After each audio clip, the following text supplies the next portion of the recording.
Hello, everyone. Welcome to Leadership Talks for Emerging Leaders. Leadership Talk is a podcast hosted by Leadership Card, a leadership coaching training organization. Leadership Card is the brainchild of four individuals, Kiran Sandhu, Ashish Datta, Ramakrishnan, and Devesh Mohan, who share a common vision to support 1 million emerging leaders globally to solve problems for self, others, and the organization. Leadership Card runs leadership programs for individual contributors and corporate clients. Our coaches collectively have over 100 years of experience and come from diverse fields such as academics, finance, real estate, and sales. Every week on Leadership Talks, we invite leaders from varied fields and industries to share their stories and share tips and strategies which you can implement in your personal and professional journey. I'm your friend, Kiran Sandhu, a leadership communication coach, and I'm here hosting today's episode with Mr. Ramakrishnan, and we will be discussing about sustainable design for enhanced productivity. Over to you, Ram. Thank you, Kiran. In today's episode, we are privileged to have Mr. Rakesh Kodoth, Principal Architect and Managing Partner at Dialogue Design Partners, an architecture and interior design consultancy services firm based out of Bangalore. Rakesh has masters in architecture, energy and sustainability from London Metropolitan University and passionate advocate of sustainable practices. He brings 20 plus years of experience in designing sustainable buildings in India and abroad, and has been responsible for design and realization of landmark projects such as Palm Island, Jumeirah, Maple Leaf Quay, Toronto, to name a few. Rakesh is a member of the National Board of Education, Indian Institute, and Professional Concerns Committee of IIA Karnataka chapter. Welcome, Rakesh Kodoth, for our Leadership Talk show. Thank you, Ram. A pleasure to meet you, Kiran. Thank you so much for being here. Let us start with this very basic question. What is sustainable architecture? Let us start with this question so that listeners have better understanding of this concept. Yes, it's always good to start with the basics and understand the fundamentals of what we are talking about. But I wish there was a singular or an easy definition to sustainable architecture. So let's look at it separately. What is sustainability and what is architecture all about?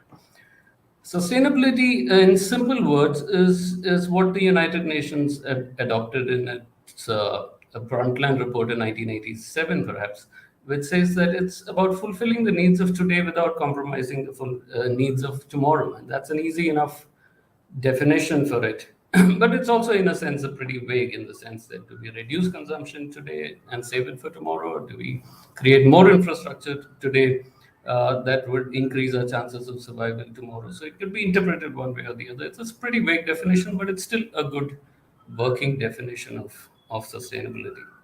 Let's look at what architecture is all about, and there are a lot of misconceptions about it. Architecture is inherently a human activity. It's so basic to us that we're almost born with the need to shape our environment and control it. We not only build for shelter like other animals would do, but we also build for many other reasons apart from shelter itself. So we do build work environments and living environments, but we also build for other reasons, like we build for power, we build for memory, we build for love, we build for inclusion, we build for exclusion. Any reason that there is almost no aspect of human thought, emotion, or activity that does not involve a building or controlling the environment around us. So that is what architecture is all about. And sometimes we build just for the pleasure of building. For example, if you put a few kids in a sand pit, there's a good chance they will build a sand castle or dig a tunnel through it. It's of no use to them, but just they enjoy the activity of building and shaping the environment around them. So we build even for almost no reason. How do you put these two together? And ironically, human beings are also the most adaptive species on the planet. We live anywhere between Alaska and Europe. and the equator. So, to me, sustainability is about marrying these three aspects. You take our need to control the environment and take our adaptability, put them together in an environmentally sensitive manner, to shape our environment and whatever desires and aspirations that we have. This can be done at policy levels, at industrial levels, large organization levels, or down to the individual or the community levels. The good thing about sustainability is there is no hierarchy to it. Anything that you do works. Brilliant. I mean, very well said. I mean, need to control adaptability and the fact that we are adaptable species, what you just said, Rakesh. And the need keeps changing, but are we able to keep in mind how we can, keep our planet, keep the environment, all these factors also as a priority, and it's just not what would it's like we would say is it a buzzword, or is it a necessity, or is it a priority? I think our need constantly changes and we are constantly adapting, but what are the priorities that we can do at the individual level with to give back to our planet, which is giving us everything that we have? So very well put, very well put. Ram? Yeah, that's a great thought. One of the things, it's also true. One of the things, when I was managing sustainability, we always used to say, anything you just take it, in sustainability, you are assured of results. You do, to an extent of effort, you put in the extent of effort, you do something, results are assured. In other areas, you may not find that. Here, that is assured results are definitely there to the extent of thing you do it. As you already said, it's a buzzword. Everybody uses this buzzword. Given that, my next question to Rakesh is, what do leaders or decision makers need to invest in? Why leaders or decision makers need to invest in sustainable designs? Yes, there is an unfortunate truth to that statement that you made, that it's become a buzzword. It's one of those words that you can throw into any conversation and feel like you've said something substantial. It's also at the same time a very empowering word, in the sense that the moment you have said it, don't feel the need to do anything about it, because you already feel like you've done something for the planet just by saying sustainability. Right. But there are a few myths associated with it. That one of them is that it's very expensive, but our own survival shouldn't be an expensive enterprise.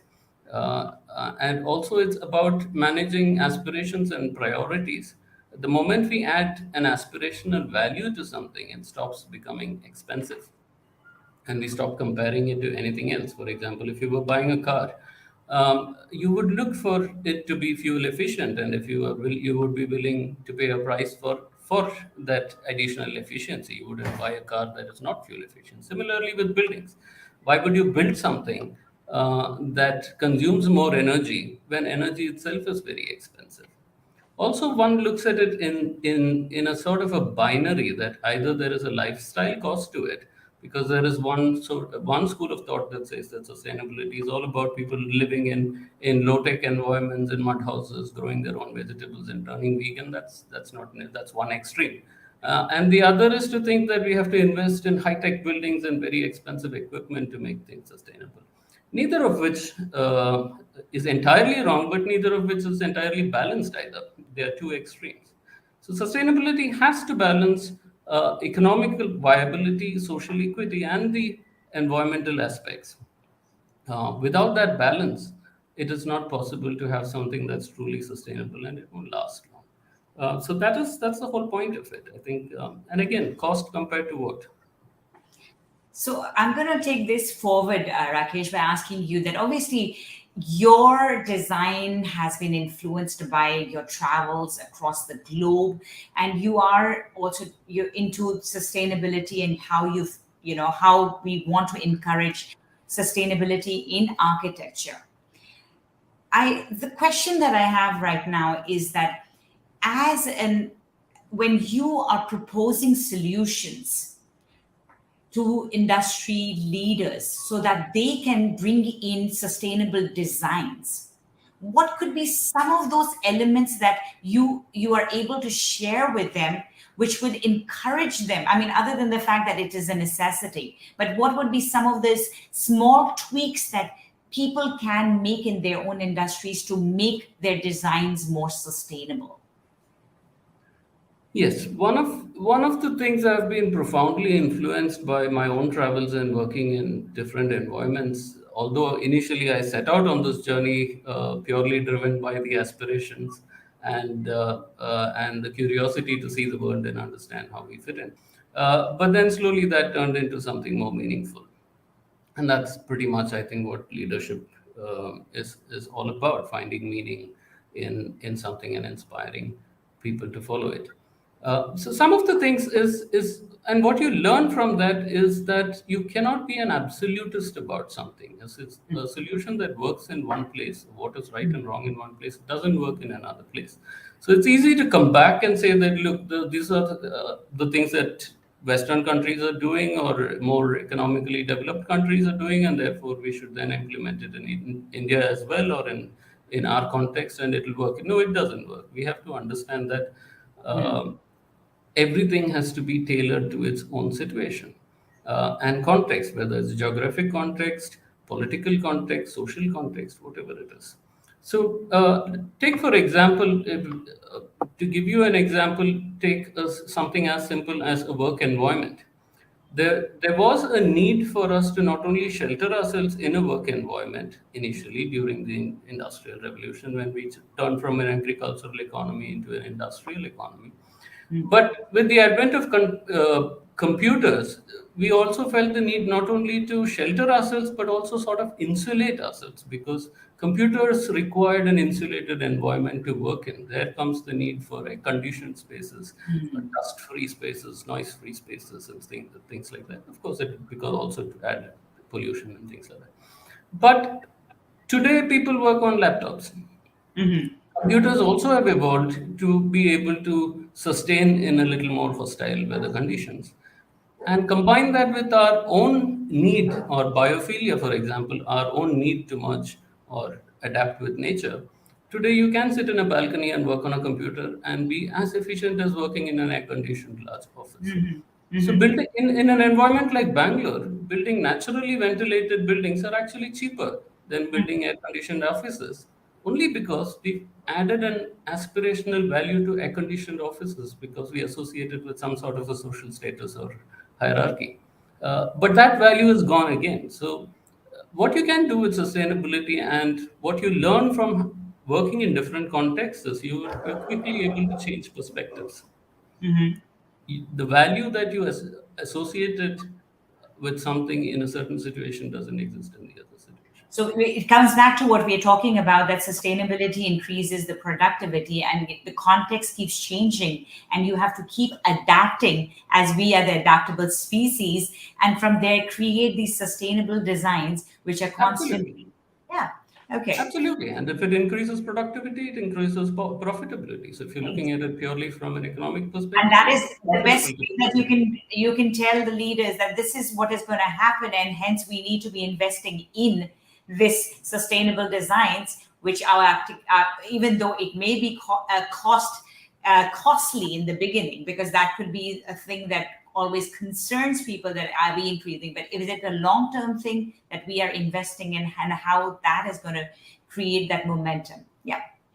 Here, I just would like to add a point as we are conversing. One of the, when organization adopts the sustainability, what it happens is it's not only the organization is doing, they are influencing their employees who are working in the organization. This is what I learned when I was working in Wipro when we were doing that. One of the concepts they were telling was, by way of doing it, there are about 150,000 plus employees who are there. They'll take, actually they have taken those practices and they looked at, there are so many people implemented their water conservation, energy conservation measures at their home, which is a multiplier effect. It gives a multiplier effect definitely as the organization leadership takes a decision and starts working on that. That is the clear indication. This one comes in. I'm going to ask this question, Rakesh, that Now we've said that, okay, your journey started from India, then you worked across the globe, and now today you're back in India and creating basically and become an advocate of sustainable architecture in India. What do you think that what was your decision for coming back to India? Because everybody's talking about going out and working. You decided to come back. And how are you creating that impact in your own society in advocating sustainable architecture? Would you be able to share a little bit about that? Because that takes us on the journey that takes us on that loop of your journey. It's an interesting question. I'm not entirely sure I have a convincing answer to that. Okay. And I myself do not know at what point in my career I thought about coming back, or what caused me to do that. But I can tell you that there are days when I think about what things could have been if I had stayed on and continued that journey. But I do see value in what we are doing over here, in the sense that architecture is something, or as architects as a profession, and I'm not talking about architecture as an abstract entity, but as practicing, as somebody who practices the profession, one is able to make a better social connect and a social influence in a developing country like India. The penetration or the influence of an architect is much deeper and larger in a developing society. Now, if you take for example North America, architects are usually employed by very large organizations, builders, and your influence is limited to the cream of the society, or 1% of the economically affluent society. If somebody has to custom build a house, it costs a fortune. So a layman only buys a house from a catalog of pictures, and lives in an environment that's shaped by others for them. In a developing country, everybody has aspirations, whether it's a small 1,500 square feet plot. They still want to shape that environment to their own liking and desires and aspirations. So an architect is brought in to design that space as well. That aspect of being able to influence a society at a much deeper and broader level is there. Also, when it comes to city infrastructure, we do some urban intervention projects as well. There is a need to improve overall infrastructure at a community and at a city governance level. And that is something that we are able to influence. So there is a lot of satisfaction in that, yes. And that is one of the reasons that So keeps me basically, here. coming I back don't know is what brought me here, but it definitely keeps me here.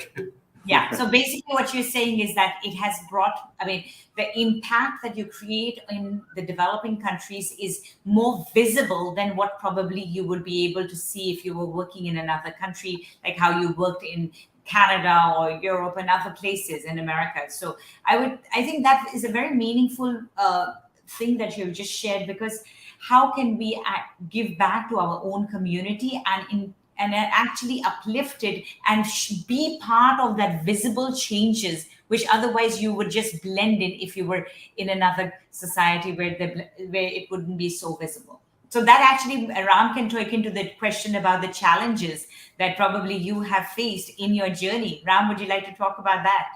Yes, yes, that is always when one of the thing is when we work with the global teams, because I have been working with multinational organization, it is a big challenge. They come from the different views and different thoughts. Part of it, that is what they will come in because of the cultural and various other things also. What are some of the challenges you faced in your journey, and how did you overcome to become that kind of a leader you are today?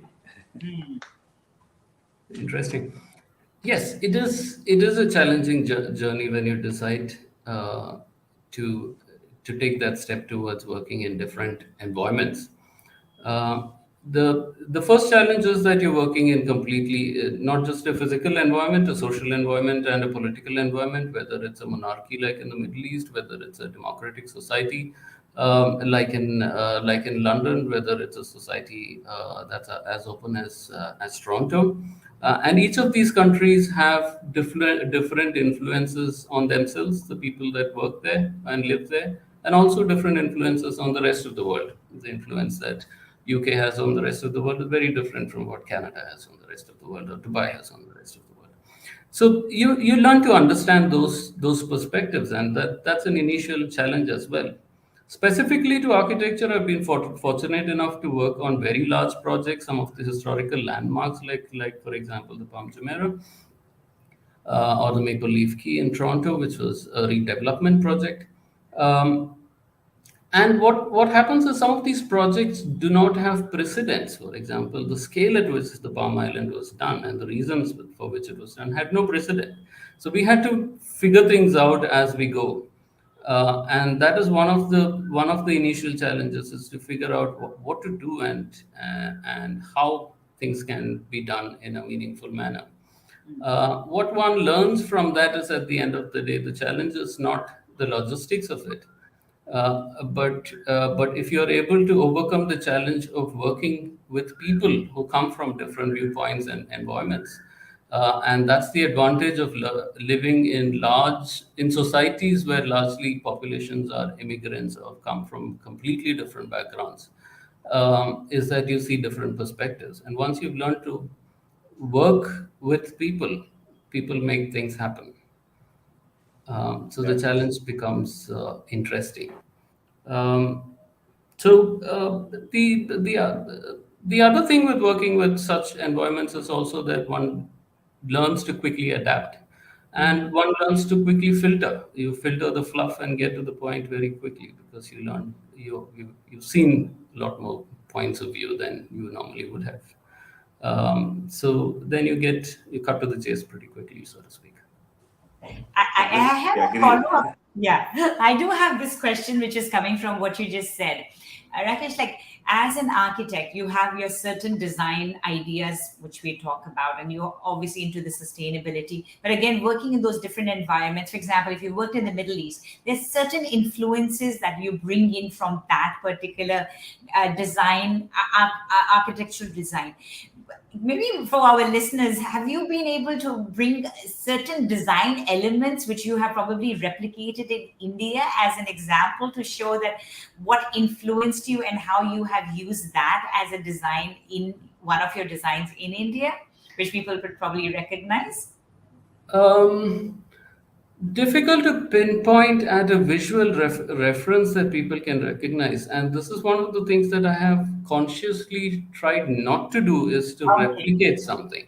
Okay. And I think it's what you learn from these environments is the attitude. Now, if what I learned from Dubai is a can-do attitude. Oh. Dubai builds the biggest, largest projects in the world, and there is Mhm. nothing they consider as impossible. Wow. And that's a brilliant takeaway from working from Dubai, is that if there is a challenge, however big in front of you, the first thing is tune into that mindset of, you know what, no challenge is big enough. We can get this done. If you have to bring people from anywhere in the world, they will do it. If they have to bring material or resources from anywhere in the world, they'll do it, but they'll get things done. And that's the takeaway from a place like Dubai. But I think in India we have that can-do attitude also. Ho jayega. Everything can be done. I mean, I Yes, think but that's and there's a difference in that, is that that, Indians, perhaps, and I shouldn't generalize this. It's yeah. unfair to generalize it, but I think the primary difference is that um, uh, we don't think in terms of scalability. We Mm. do the concept of a frugal invention, or jugaad, as we like to say, right? I'm not particularly fond of that word. Is that we take a lot of pride in solving a problem immediately, but that's also very ad hoc and short-sighted. Oh. And if you look at working in a place like London, or studying in a place like London, they have a global vision to everything. Like it or not, they still think that they control the world. But that's a vision that's gone into their DNA. Everything they do, they think in terms of systems that can be adapted to anywhere in the world. So scalability is something that you learn from working in environments like London. I really like what you just added. Over to you, Ram. Yes, that's great. Donna. The other thing is, I thought I resonate with you because one of the things, even you work with the people directly, but I work with those leaders from different countries. By the time, one of the things we always used to educate our what is that we do and what is that they do. It's a lot of learning, cross learning definitely happens, and you improve upon your thinking process. Definitely, that is there. So now we talked so much about it, and the sustainability is something which is going to be the either a buzzword or it is going to be one of the thing everyone needs to follow, and if they wanted to do something towards that. And given that, what is some of the relating to the sustainability? If you have to leave a message to our emerging leaders, what is that you would like to leave with or thought you would like to ask them to work on? If there is one message I'd like to leave for leaders, whether it is sustainability or anything else, is that leadership is not really about uh, being given a chance to sit in a position of authority to do anything. Leadership is about showing initiative, whether you're an intern in an office, an individual, or somebody participating in a community, or at organization or governance levels. You could be sitting in any position and still show leadership. So it's not about yielding authority. It's about showing initiative. It's also about resilience. You have to understand how to tackle problems of whether it is logistics, time, human resources. They all need to be tackled differently, and learning to quickly adapt, look at different points of view, uh, and understanding that sustainability is not just one aspect. It is about economics, it's about social equity, and it's about learning to nurture and live with nature and not look at it as an adversary. So apply these principles in even the smallest of decisions that you make to the largest of decisions that you make, as you naturally would. Do not try too hard. It's not an add-on feature to everything that you do, but it is the natural way of doing things. Once you understand that, leadership and sustainability will come naturally to you. You wouldn't have to try too hard. I'm going to just ask one follow-up question, which is going to be how can leaders encourage a culture of sustainability in their organizations? The best way to encourage anything is to lead by example. Brilliantly said. Thank you so much, Rakesh. This was a very interesting conversation for us, myself, understanding more about sustainability and architecture. Your journey, whether it was as a globetrotter or coming back and creating impact in your own society. I think our viewers and listeners have many takeaways that it is not just a buzzword. You are responsible for creating and leaving your footprint on this planet. So do your part. It is necessary. And that goes for whether you're an emerging leader or a leader. And with that, I want to say thank you to you, Rakesh, for joining me and Ram on this show. And thank you to all our listeners for joining us this week. And Leadership Talks for Emerging Leaders will be back next week. For more, log into our website, www.leadership.com, for our leadership programs.